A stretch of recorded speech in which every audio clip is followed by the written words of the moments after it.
Hey, Cornerstone. Today's Cornerstone connection comes from Hebrews chapter 1. How is life going right now? Maybe it's going great. Or maybe it's one of the most difficult times that you've ever walked through. Perhaps you've walked through those seasons in the past.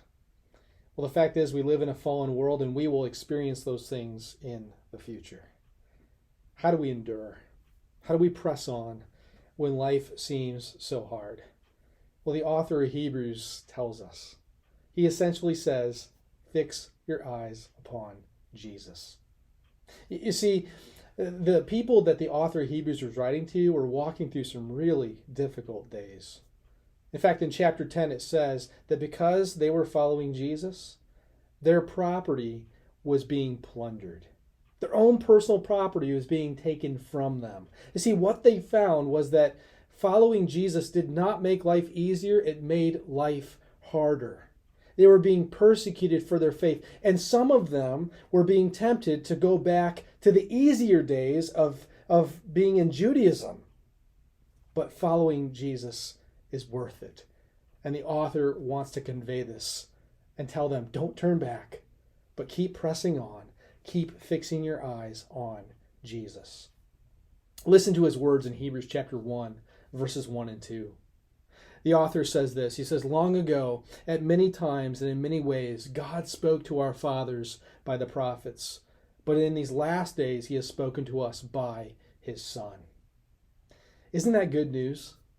We need to hear this, especially when we're walking through difficult times.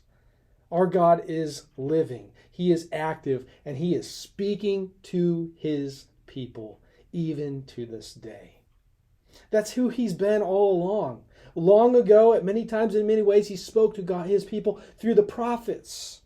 He spoke to Moses on Mount Sinai, giving him a message for the people. He whispered in the ear of Elijah his words. He gave visions to Ezekiel. He gave dreams to Daniel. Our God speaks. He was speaking through the prophets, and they delivered to the people his words. But in these last days, here's the good news. He's spoken to us by his very own Son. God has spoken in a way he never spoke before. By sending his one and only Son, the eternal Son of God, the second member of the Trinity, stepped out of heaven, wrapped himself in flesh, and lived among us. He showed us, he revealed to us who God is and what God is like by both his life and his words. And he died for our sin. He ascended into heaven. He lives today as the resurrected Christ, and he's still speaking to us primarily through his word and spirit. That's good news, church. Because the reality is we're going to walk through hard times, just like this little church that the author of Hebrews was writing to.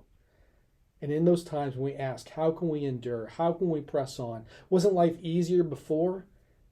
We need to lift our eyes up and look to Jesus and see who he is and all of his glory and splendor.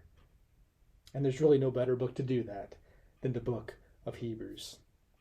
So I hope in the next several days as we continue to read through Hebrews that you will be encouraged, that you will understand who Jesus is, what he has done, and how that changes everything, our complete outlook on life, both now and for eternity.